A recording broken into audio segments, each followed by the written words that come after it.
to lose is my life. So that's profound. That's a lot to lose, my friend. I mean, but that's the thing. For some women, it's more than just their lives.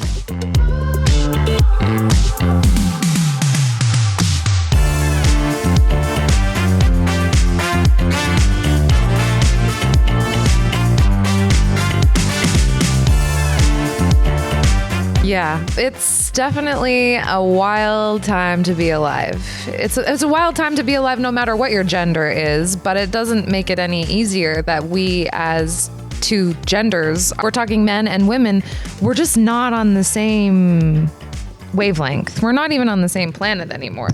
Welcome back, everybody. This is the All of You podcast, the podcast where we sit down with all of you. And today, Shambhavi is back. Hello. Sham, I miss you. Right? I think the 30-minute drive between Cambridge and Brantford is really not that bad. It's a beautiful drive now that the weather is good. The cops keep chasing us. Stop being a criminal. Guys, you know Sham, you know me. Welcome back to the All of You podcast. Take a quick moment to like and share and subscribe and comment and follow. All of those good things.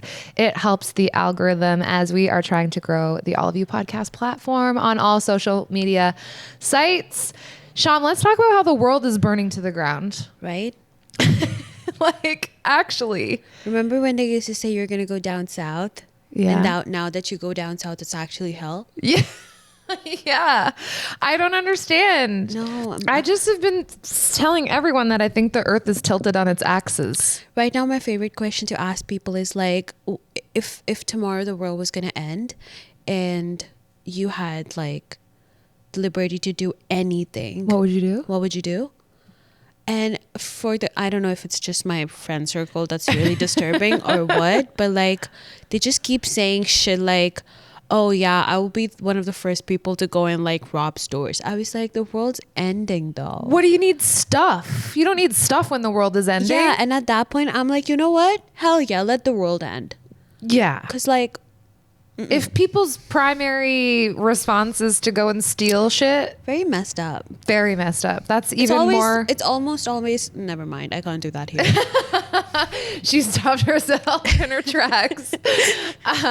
Maybe I'll say, like, do you notice a difference in female responses over male responses? I was about to say that. I was like, I was not going to out myself as like that word, but I guess I am, like, because wow, like the way like my male counterparts are not even acknowledging or realizing most of the very troubling things happening around the world. It's just insane. Yeah. It's just the lack of general awareness. And you know this new trend that has started with like people saying, I think I'm gonna eventually, all of my episodes are going to be like anti-Andrew Tate shit. Yeah. Because I have, at this point, I think I've talked about him. I'm like his biggest fan now because I've talked about him like 4 times on the podcast itself. But should we be concerned? Right? But no, like it's crazy because they have like this insane, and especially with like basic human right violations and stuff happening and fundamental rights kind of being trampled upon. It's like, you don't hear yourself talk. Oh, Sham, this is something I feel so strongly about. Like, I don't understand why there is this weird shift with the male demographic and the female demographic. Have you heard of the male loneliness epidemic? Yes, I would like to do a whole podcast episode on the My favorite audio epidemic right now is like those kissing sounds, and then the person says, and they were both boys. Because really, that's the solution.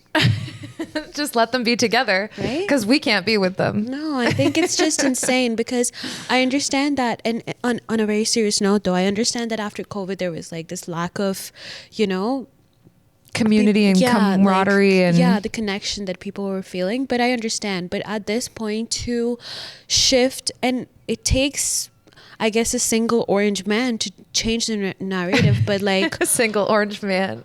to like completely shift the narrative from, okay, people are feeling out of touch and like disconnected from just the basic humanness of everything. Ugh. And shift the blame entirely to women. Yeah. It's the insane. stats that I've kind of been seeing, or like the narrative that I've been seeing on YouTube and whatever, is that for years, like for a couple of decades, because women were so underrepresented and under supported, and, you know, because to be a woman was very hard 40, 50 years ago. And then in the 80s and 90s, the narrative for little girls was, you can be anything. You're not going to be a mother. You could be a teacher. You could be a doctor. You could be a lawyer. You could be the president of the United States. And so we spent a couple of decades really building up females.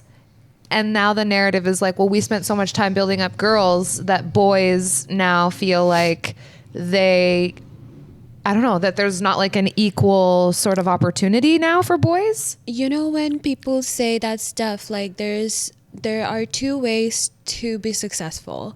Either you actually be the best in the room, or you bring down the person who's the best in the room. Ooh. And it's like at this point, the desperation that's coming out of, and it's, I don't even, my whole frustration comes down to like not being able to understand what they're fighting against. Because giving women equal rights don't take away Your rights your as a man. rights Yeah. as a man. So what is it? What is it that's really triggering you? Because at the end of the day, all of these narratives of like male loneliness epidemic and them not being heard, and it's basically all coming down to as if like you're trying to be the cool kid, you're trying to be on the cool kids table, but you're not getting enough attention. Yeah. And now you're like, oh yeah, women are not hanging out with me and not dating me because they're entitled, or they're way too cool for me. Yeah. Have you heard of the saying that women need to lower their expectations? 100%. Oh, I'm so like, I'm in the dating pool.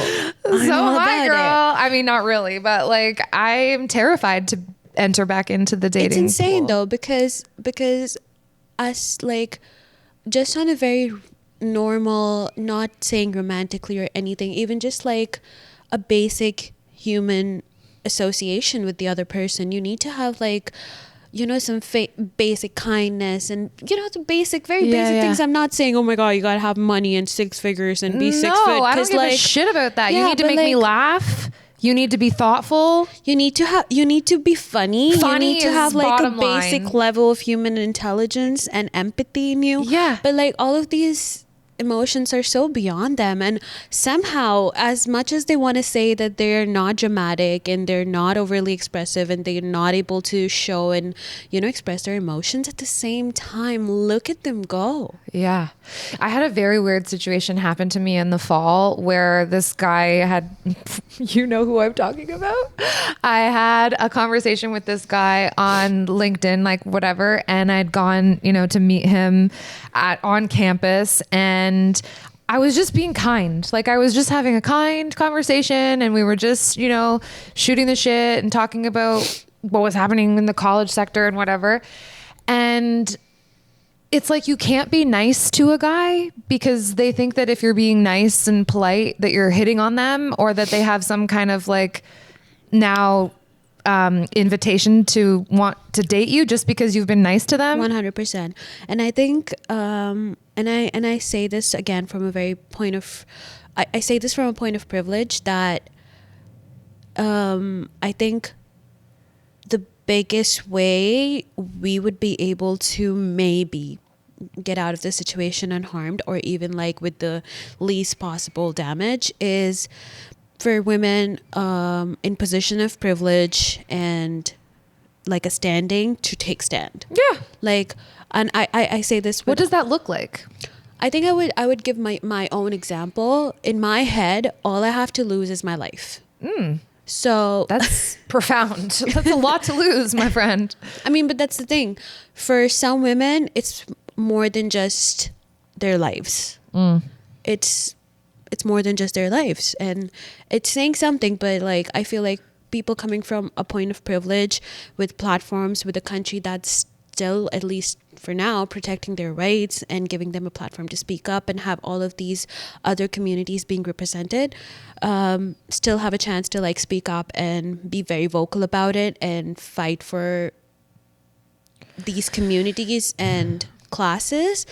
And I think we would need to take a stand, because I see so many very, very, very influential people that I used to look up to, and nobody's saying nothing. Yeah. A lot of people are just attending Coachella right now, so I am kind of like distraughted with what's going on. But yeah, like at least for myself, I would say right now women, and I'm not saying it's very easy to become an anarchist in this situation, and it's really a moot point at this point after ages and ages of trying to explain men how feminism is not anarchism, and there's a fine line and a big difference.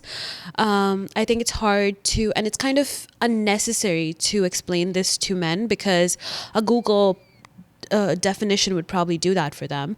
It's just the overall ignorance of them not wanting to accept it. I was just going to say, you can only meet somebody where they are at. Yeah. So if you are above them in terms of your perspective and they are here in their perspective, if you're trying to get them up here with you, it's very, very difficult. You have 100%. you have to meet them where they're at. And if they're not where you want to be, then you don't meet them there. Yeah, and I think it's also just like the community that you're surrounding yourself with. I think I've started to see this more and more, because the community I have is of very strong, powerful women. So that is what we talk about. We talk about expressions and how rights are being trampled. But at the same time, if you step back from your community and look at like the wider sense of things and other women who are not really prioritizing these things or have like, and which is 100% valid. What do you think of the tradwife thing? That's what I'm kind of referring to. Like if you look at the perspective of women in those mindsets and communities, I'm all for like having like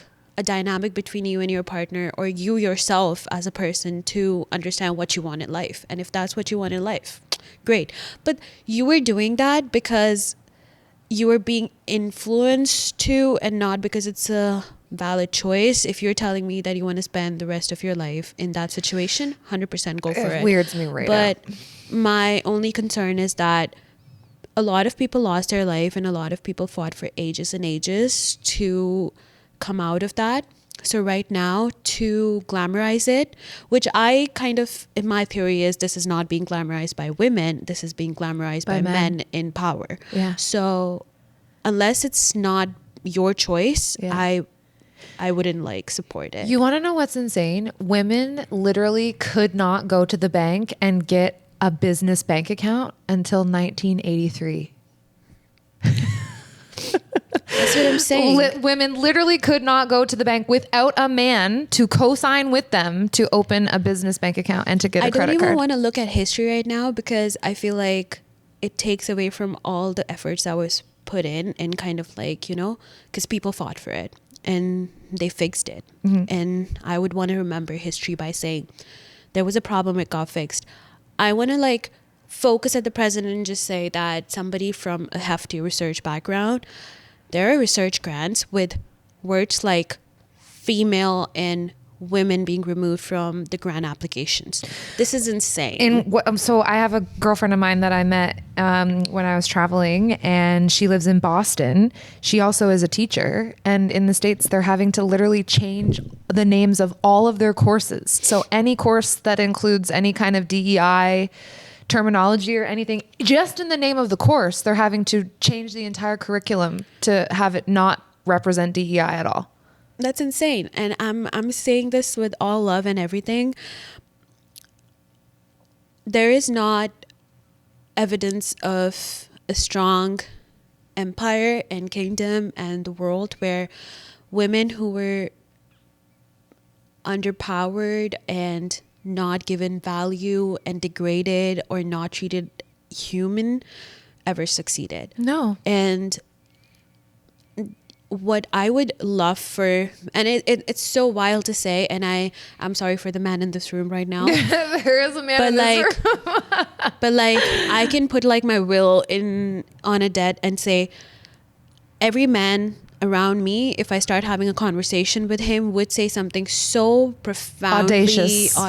yeah, it's insane. And how comfortable they feel in their skin to be saying that to somebody who is just a fellow human. Yeah. I understand that. And it's always like people who have no empathy for the world, for the nature, for animals, or treat them as less than themselves or whatever, having those views and points. And it just goes to show how much you respect yourself for the world that's kind of keeping you alive and getting you going. And at the end of the day, what you're seeking from doing all of that is actually that person that you were just defaming. What's even worse is women getting on board with all of these things and translating into right now. And I say this because it's affecting me. It's affecting people I love and care about. It's affecting the men in my life. Because I have had arguments with my dad. Hi, Appa. Hi, Dad. I have had arguments, and he's a very, very smart person, and it's not his fault. It's not, again, I say this with all love. I would say it's not 100% of the man's fault, because they were brought up in The system in an is the ideology. system is the system. Yeah. You were brought up in that ideology and system. But the idea and the efforts to not comprehend what the other person's trying to say and hold a two-way debate, that's insane. Yeah. So you're telling me you want to build a career and have a 10-figure salary and this and that, but you can't hold a decent conversation of why people need to be treated equally? Yeah. You want to tell me that you can ignore all of the societal issues and norms. And I'm not saying that you need to constantly be like pessimistic and the world is falling apart and all of that. But there's a sense of bubble relief. And I always say this to people, like, you hold your room and you hold your space. But in that space, there are people. If I am sitting in this room and I have like 5 people in this room right now, what they think and how they process things affects everything around in this room. Literally. And in that sense, like, whatever room I am entering, if that room holds people who are not even willing to like negotiate the fact that there's a genocide going on, and it does directly impact you. You look like, and I was actually one of the, and I'm not a very political person. I don't. But I feel like I have had to be recently. Yeah, it's like I'm not a very. I don't check up on politics as much or whatever, and I was pretty ignorant, and I was ignorant and as the rest of the world for a very long time about a lot of different things. But when people say, "Oh, it's not," you're in Canada. It's not. It doesn't affect what US is doing to you. And I'm not even talking about tariffs and how my life's going to be 10 times more expensive. I'm talking about basic human rights. Yeah. A violation, right? Preach. It's like, it is what it is. And I'm just going to say this. If you're coming from a point of privilege, hold your ground and be loud about it, because men have been loud. So let's learn from the best, right? Yeah. You know this. I was in the Globe and Mail last month, and on Twitter, when the article got posted, I don't know if you have Twitter. I didn't have Twitter, but I went on and like read the comments, ripping me a new asshole for having purple hair. Weren't even like focusing on what the article was about, which was like education reform and all of these professors like losing their jobs because of, whatever. But all of the comments, men saying that I was incapable because of the color of my hair, and that I'm a liberal commie, and that I probably teach gender studies. Okay. So here's, you know what, on Instagram, my biggest crowd on Instagram, my biggest feed intake is fitness, right? So I have a lot of fitness influencers on my For You page and stuff like that. My best pastime is to go on all of these influencers' page and have them like do those. This is like a genre of reel where they do this thing, what my haters said and what they look like. I love that. It's really fun. It's hilarious. You guys should do it. What my haters said and what they look like. Yeah. So they post their video, they play the video of what they posted in the background, and then it would be like somebody telling you the right posture to do an exercise. You shouldn't do that with your kid, or you shouldn't. Yeah. What her 7 a.m. routine looks like. Something very harmless, right? Something that's promoting lifestyle and health and movement and just like connection, right? And this dreadful gremlin looking guy, Troll of a human with, and I mean it in the best possible way, because if it was anybody else, I would be like, yes sir, you're sunshine and rainbow and I love you. But just because of the ideologies he holds, he just something like your fat ass would never get married and nobody would want to have kids with you, and he would just look like a troll. And it's like, first, that's the point. Second, Exactly. you posted that photo. You took that selfie. You looked at it and you were like, you know what? Yes. Yes. This is my display picture. Yeah. So like, I love how women are still holding so much grace with dealing with these things and not trying to be hateful and still being loving and still being inclusive and not commenting on people's bodies and being absolutely mean and still trying to make their point across. But honestly, like, fuck it. Fuck it. Yeah. I got Be Twitter. hateful. Tell a gremlin looking man he looks like a gremlin. Because, like, why are you getting on a platform with a private account, no post, no friends, no life, and saying shit like that? Yeah. People around you, people in your family is not trying to, like, hang out with you. They don't like your company. Why do you think that is? Yeah. Like, Well, they're saying, Sham, that it's actually impacting the birth rates because relationships are not happening. Like, we're not having relationships. Women are not dating men, and you can't have babies if you don't have women dating men. So then I heard this crazy thing that they're thinking about. I think this is a good thing, but they're talking about changing our work week to a 3-day work week so that it will free up more time for us to have babies. I'm going to say this again and again and again and again. As somebody who, and I don't know, I think it's just, again, the crowd that you attract, right? Because of the ideologies you hold. But I would say this again and again. Every woman wanting to have kids right now, I would 110% be on board if you have a stable partner, a mutual understanding, respect for each other. You don't have to be in love with each other. I don't give a shit about that. No. I come from a society where people get married with or without love. They're arranged, but they respect each other. And that's where parents Bottom come line. into action, because they would find families that have like a reputation of being respectful, and it's like a whole pattern. And I'm not saying arranged marriage for the win or whatever. That's not even a discussion, but things work. If they work, don't change it. But goodness, it's not working. So as long as you're respecting the other person, I would be like absolutely there and celebrating. But I have started to notice this pattern that every person having a kid right now is Should not be. No, I'm not. I should correct myself. No, that's the I would use it. Should not be having kids. Because every responsible couple that I see is like, okay, let's wait it out. Let's see. Yes, every right? responsible couple is like, the economy is bad and I don't want to mess up my kid and I want to. Yeah, and they're those are scared. the people that should be having kids, Yes. because they're the ones that are aware and they're the ones that And are like. people are having like no, I can't even. I don't even want to go there. But I like know. that's the point. Like it's Tell me, you have to have a license to drive a boat. You have to have a license to go fishing. You don't have to have a license to be a parent. Like, why? You should have to take some sort of certificate or something. there is no like seriously. There are like a lot of, and I'm sorry to say this, but I understand like people having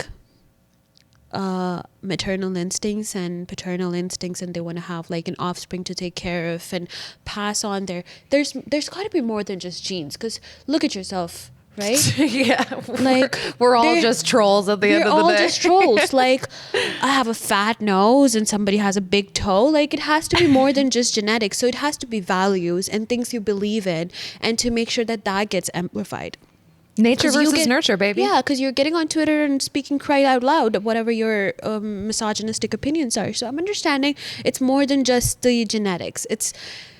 There are a lot of babies out in the world. There's a lot of upbringing and cherishment that you need to do to yourself too. Like, why would you want to have a kid and just do that to them, you know? Girlfriend, I don't know. I love kids. I enjoy the company of children very much. I think they're so fascinating and interesting, but I can only take them in a short period of time where it's like way too sensory overstimulation. Like I could just take them in a small period of time. So when I look at people who have multiple kids, I'm like, how are you sane in today's world, having to work the way you have to work? Like our industrial system was designed for one parent to stay home and take care of the home and raise the children and another person to go to work.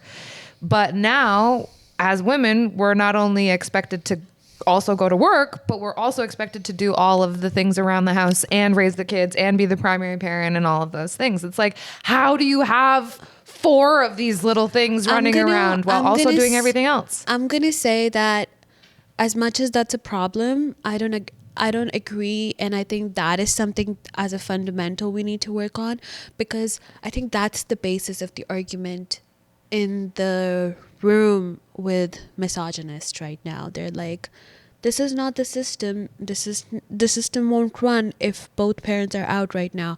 So put the woman back. So I don't agree to the idea of having our industrial world built around that.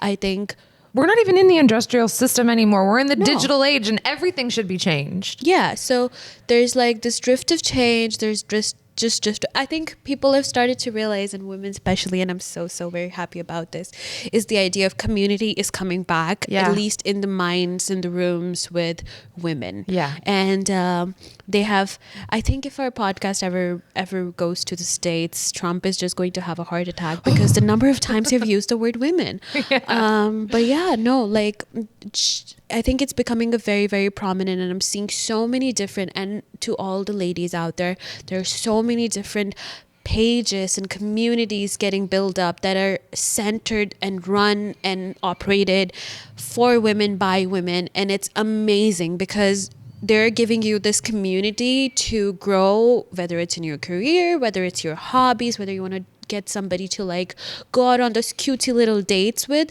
And I am so on for it, because if there is no value that you're going to bring into my life, I don't see a reason why I need to add a man into it.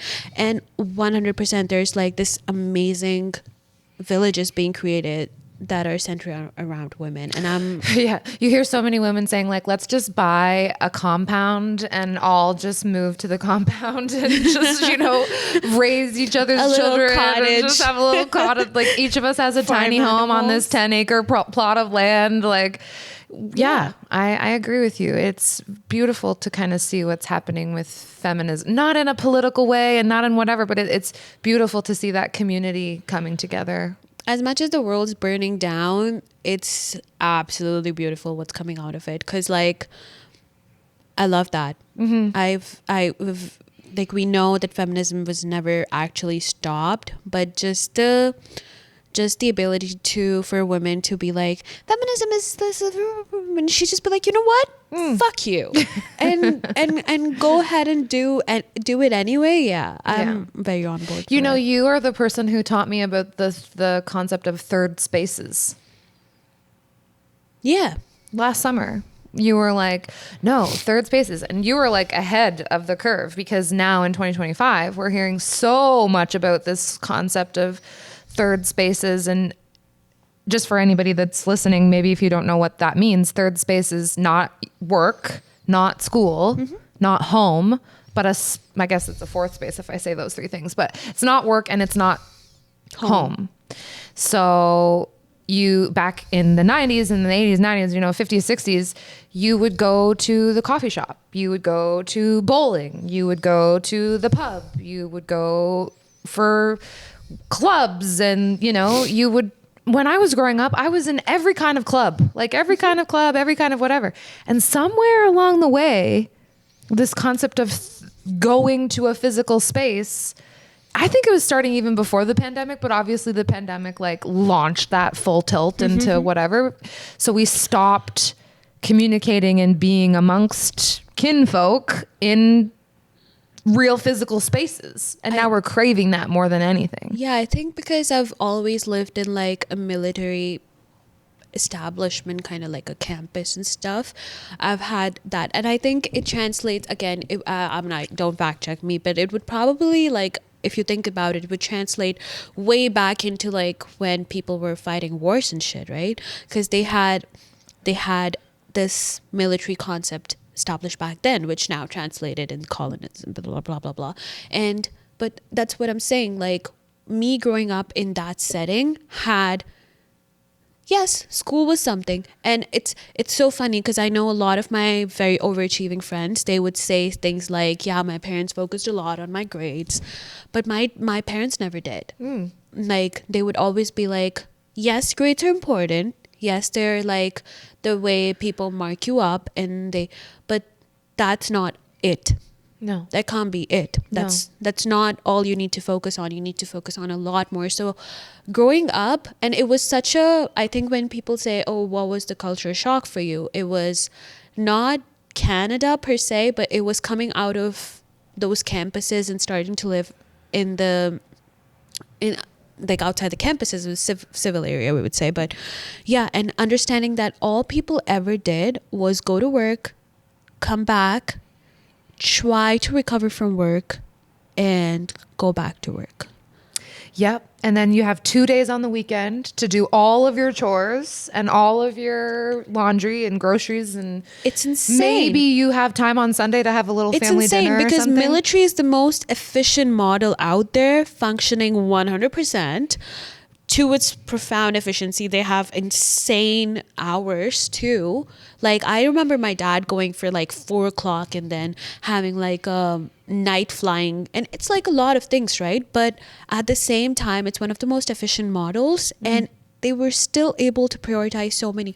Again, I'm not saying bring back insane military. I'm just trying to say that's where the idea of third spaces come from. I better make sure you put a disclaimer. Yeah. Please don't. I'm not saying we're not. We're not a totalitarian. We don't want a totalitarian approach to this. We're not dictators, but like no, but yeah, I was just trying to say like that's where the idea of third spaces come from. Yeah. Yes, work is important.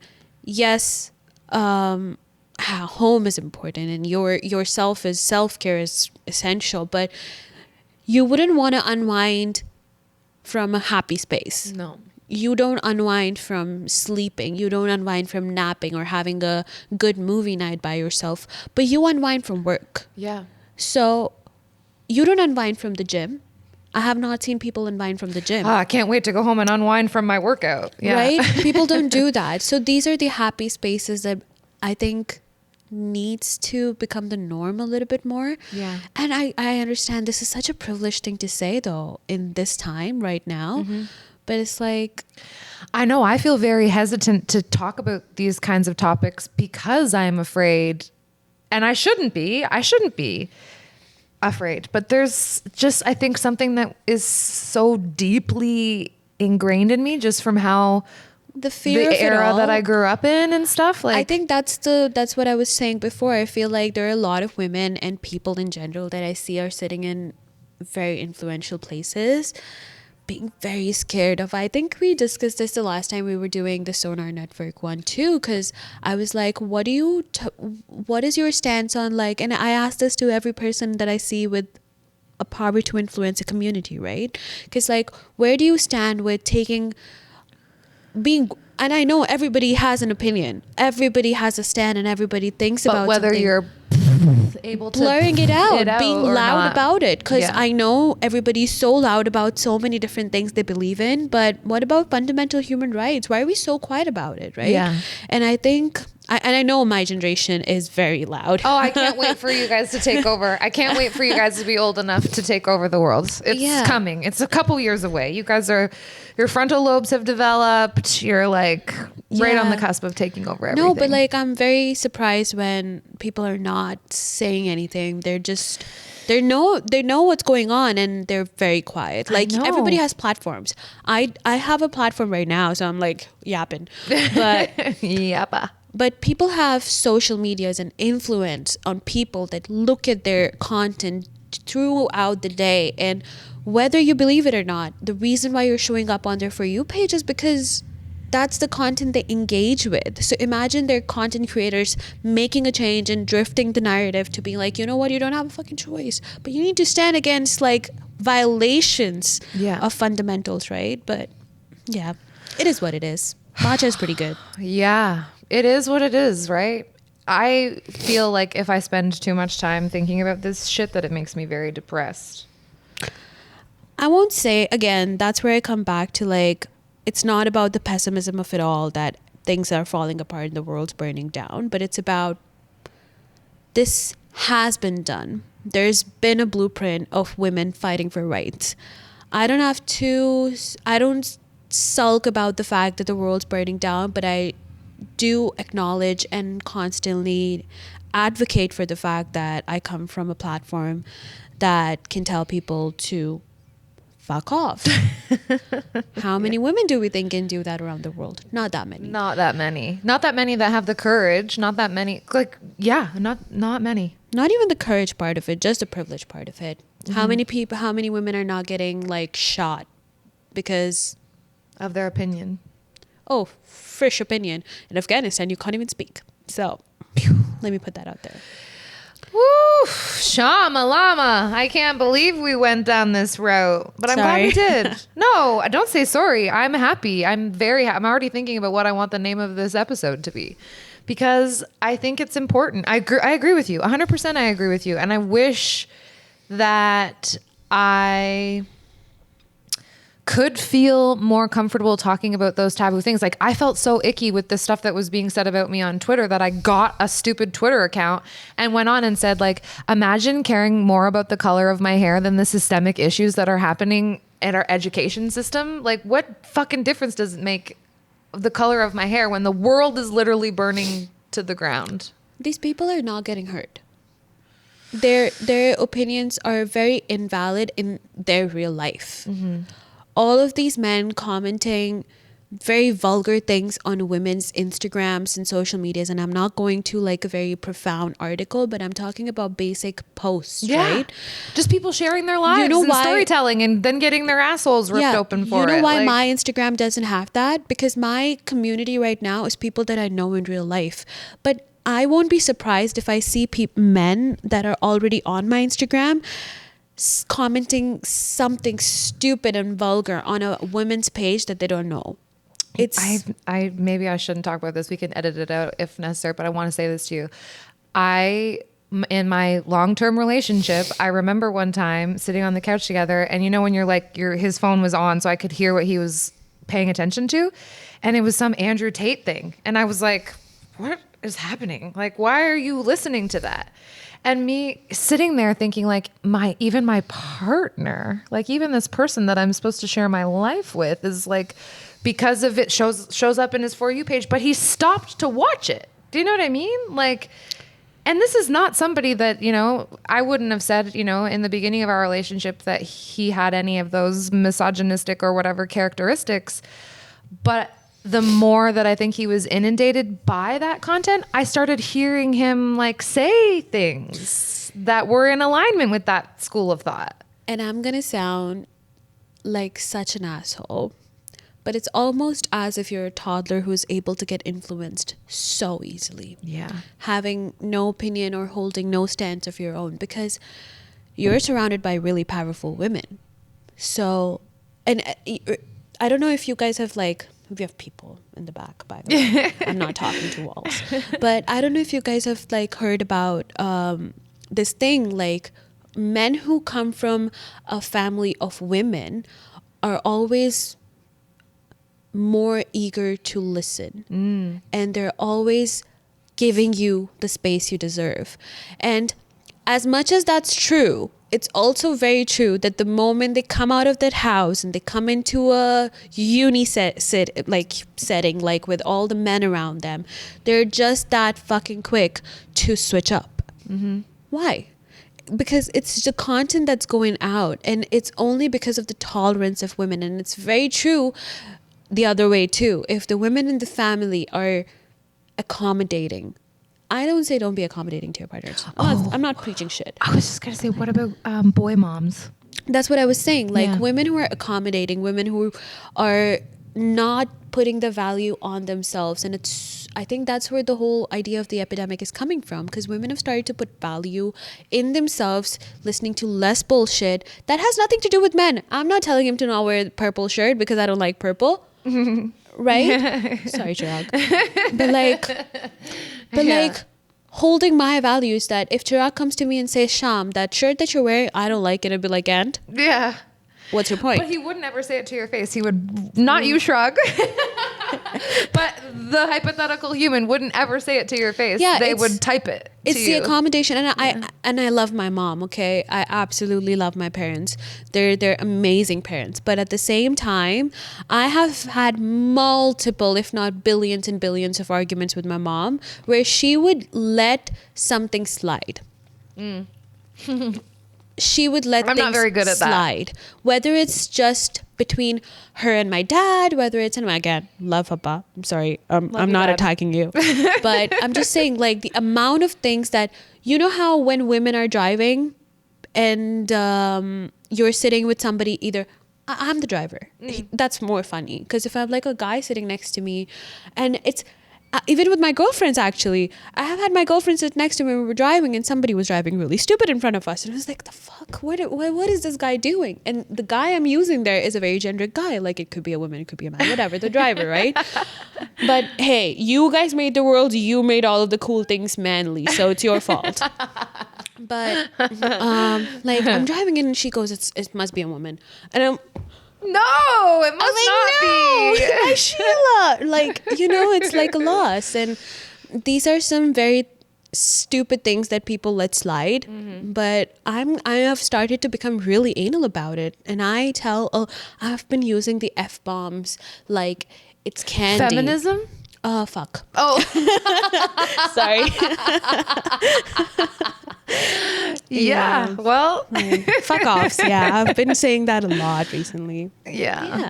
I'm sorry. I don't think people know me to be like, No, you're not this usually loud this about much it. of a yapper. Like, you're a yapper, but this is the most you've ever yapped, I think, on the podcast. Yeah, I'm really passionate. I've always been really passionate about, like, before it was please don't kill and hurt women, but now it's like, are you dumb? You know, so yeah. Yeah, it's definitely a wild time to be alive. It's a wild time to be alive no matter what your gender is, but it doesn't make it any easier that we as two genders are having there's a gender is a spectrum, blah blah blah, but like if we're talking men and women, we're just not on the same wavelength. We're not even on the same planet anymore. No, and as alarmingly, stupidly hot it is with all of this shit, I would still want to hold like absolute recognition and respect for men who are giving space. Yeah, let's celebrate them. There are a lot of them too. Yes. They're just not as dumb, and usually dumb stuff is more highlighted. They're just not stupid. So I would say like there are a lot of men out there with amazing brain cells that are giving, not only representing women, and I would say, just backing up on you, but like I am taking a stand on women right now, but it goes beyond, like it goes for like trans rights and every other possible thing that I can talk about, especially Human rights. I don't think it's gender rights. I think it's basic human rights that we should all be treated the same and fairly and equally. There are a lot of people, especially I think in my circle too, that are giving a lot of space and making room, like clearing out clusters to give spaces to a lot of people. So yeah, thanks. Thank you. I appreciate your insight deeply. I, as you know, I find the Gen Z perspective on the way that the world operates to be incredibly fascinating, and you always seem to have a really great way of articulating your feelings about these things. So I appreciate you. Thank you. I'm like Richard the Cock. Fuck yeah, you are like the Richard the Cock. Okay, well, this episode was also supposed to be an update on OBM, but I think I'll save it. I can give another update. I want this to be left as this conversation, I think. Just a yap of like me being frustrated. Yeah, not you being frustrated. I think you giving yourself a voice, speaking to this on a platform. Yeah. Yeah. No, but like even OBM, I think OBM translates to a lot of that too, because the potential too. yeah, because giving spaces to people who don't have representation is what the whole idea is. The idea to give international students, because people don't understand the life of international students, and I say this, and I'm somebody who diminishes struggles.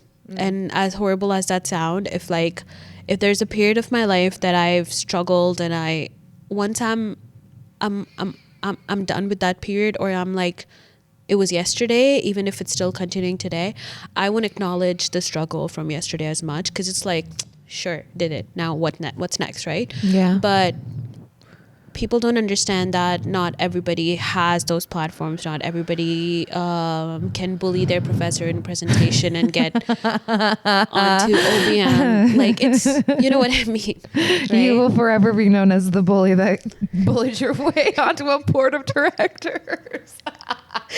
So yeah, it's just that. And I think that's what our summer program with that's a good segue. That's a good segue. The ambassador interns, programs. the ambassador program, the interns. Yeah, maybe do you want to talk about the ambassador program? I think that is an amazing way, and as much as I say this, I think I'm trying to understand a little bit more, and I think that will give our viewers a perspective too. I was always struggling with the idea of a business versus a not-for-profit. And I think with our ambassador program, it's becoming a little bit more clear what we're trying to represent, and to be able to get a platform, a well-established platform but to be able to get a well-established platform to represent something that you belong to, like you are a part of as an international student, as a healthcare professional, as a newcomer, somebody who is segueing back into their... Even just a student, any old student, a domestic student, international student. I think every young person right now, especially when everybody wants to go to the States, but at the same time, are you sure you want to go to the States? Because I'm not. I should say, by the way, everybody, I was going to say this earlier in the episode, the weather is nice again and all the motorcycles are out. And if you hear motorcycles on this audio, I'm sorry, we'll try to edit it out, but it drives me fucking nuts. Oh, I'm going to get a motorcycle. Oh, God. Well, you can. Just don't drive it by my house when I'm recording a podcast. But yeah. So our ambassador program for the summer and going into the fall, I think. Forever. It'll be forever. Yeah. But we're launching it this summer, and it's going to be a platform that we were representing you right now, but this would give you a chance to be representing yourself. And that means a lot of different things. And I think when people keep telling me, and as multiple guests on our podcast said, and people in this room said before, that they don't understand where to network, where to start, and where to be represented, and where's that platform? Where do we stand? Do we get employed at a hospital as a volunteer and that's our platform? No. If you don't feel comfortable, that's not your space, or you don't feel like you're able to fully understand and utilize that, I think this would be an ambassador program that's going to check all of those boxes. And as much as I want to reveal all of it right now, I think we're going to keep it for the launch party. Yeah, the launch party. It'll be an application process. You don't just get to be an ambassador willy-nilly. Like, you got to show up and represent yourself, because we want you to be representing us. And yeah. You got to have a stand. Yeah. And you got to believe in something bigger than yourself, because the world is a messed up place, and we just need to be putting positivity and empowerment and support for each other in an intentional way. So the ambassador program, I'm really excited about that. That's in the works. And we're launching the first summer internship program. Yeah. We have 6 interns coming on for the summer. And the BSW students that we got from TMU, they're staying on for the summer. Oh, that's great. Yeah. So I'm excited. Shout out Julia and Elena and Baby Preet. Very excited for them to continue on with us. It's unpaid. Don't think I have money out here to be paying people. But if you want to be involved with OBM, just know that we have a bunch of things kind of still in conceptualization sort of planning, but with the interns coming on, we're going to have an event planning committee. I have 3 business development students that are a part of the team of 6, an accountant, an executive admin assistant. So we're going heavy into grant funding this summer, applying for more grants now that we've been established and, you know, have got a little bit of data and whatever to back up our applications. As much as I love the efforts that OPM is putting within itself, but it's such a crazy thing to understand that when I was in my bachelor's, there were barely like maybe 3 not-for-profits in India. I'm talking about that had platforms for me to potentially get into an internship program with them and be able to understand the functioning of a business. I'm literally giving them the authority to build whatever they want. Like I'm telling them, kind of giving them direction in what I would hope to see come out of the experience, but I don't want to micromanage the experience at all. I want to give them a space and a platform and the support that they need. To almost everybody who understand what a capstone looks like, this is not only just a project that you created by yourself, but it is a live application of that project in a very functional not-for-profit. And we'll do skill sharing as well, because all the interns come from interdisciplinary kind of backgrounds with a little bit of overlap, I guess, in the business. But with Skillshare, I want to learn from these people as well, because I strategically aligned people that have strengths that are not my strengths. I think that's a very good approach as a leader. If you're somebody out there who's wanting to start your own business or you're wanting to step into leadership, just know that you're only as good as the people that you have around you, supporting you, filling in the gaps of what it is you can't do for yourself. And even if you do teach yourself all the things, you can only get to a certain point where you need to have help from other people. You know what I mean? Yeah. So skill sharing with the interns, like a capstone kind of thing. Really excited about that. Yeah. When I was saying earlier that there are communities out there and there are businesses, like actual functioning businesses that are promoting these spaces and the just spaces, as a matter of fact, but also like people in community and networks right now. I was earlier talking because I was mad about women. Well, I wasn't mad at women, but human rights. But this also translates into what our programs are, and especially the ambassador program and the Will Internships are right now. We're 100% full. But yeah, I can't take on any more. I would love to, but I can't. It's a lot. It's a lot. Yeah. But as for the ambassador program, I think that is an amazing way for you guys to be able to join a part of that community. Yeah. And whether you believe it or not, when shit goes down, you need that community. You need your people, man. You so do. You so do. Yeah. So, yeah. Yeah, internship, ambassador program. It's the 1-year anniversary of our not-for-profit incorporation on April 26th. That's amazing. Yeah. I mean, OBM's been around since 2023. So technically we're coming up on like the 2 years since being founded, but 1 year since being incorporated. Mm-hmm. We're going to have a little throwdown in May to celebrate. I'm really excited to have just a room full of people that have been a part of this experience, and it certainly hasn't been a fucking easy one though, has it, Sham? We don't have to get into it, but just know, as charming and seemingly pleasant as we may be coming across to each other on this podcast episode, Sham and I struggle sometimes to see eye to eye, and I'm way more of a sensitive, emotional basket case, and I think that sometimes you struggle to understand where I'm coming from, and I struggle to communicate effectively. I think how we deal with things are very different. Very different, yeah. And I can't even imagine, because you are probably dealing with like 50 of me. So,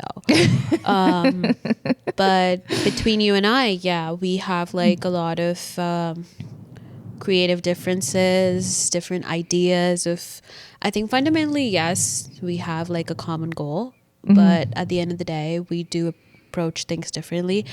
And it's so frantic to say I'm a very stubborn person. Yeah, but so am I. And I think that's why we butt heads sometimes.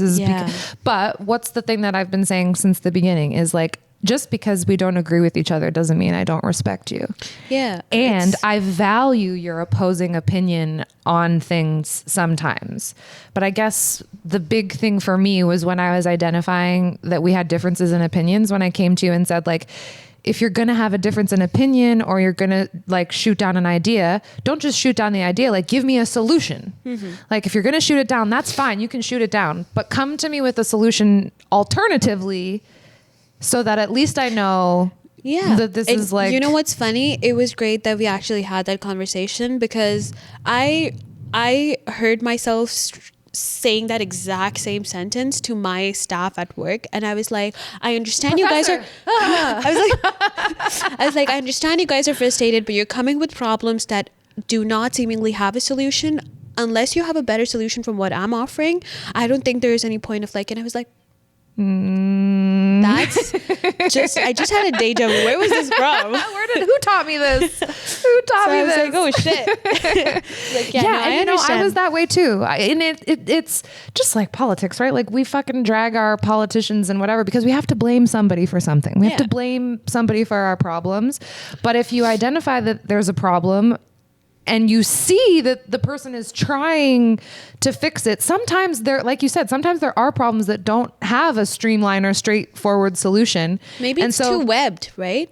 Exactly. Yeah. And so I think at the end of the day, Sham, you are an integral part of OBM. You're part of the origin story. Like we are probably not going to go the next 100 years without ever disagreeing on things again. We definitely will, but it doesn't change the fact that you're very special to me and you're very special to OBM. And I'm looking forward to the summer.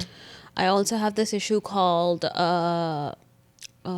if somebody shows me affection, I just walk out of the room. So yeah, you don't like it. You're definitely not a warm and fuzzy kind of person, and I try to smother you with that. The only fuzzy thing I have is my slippers. They're my slippers, but yeah.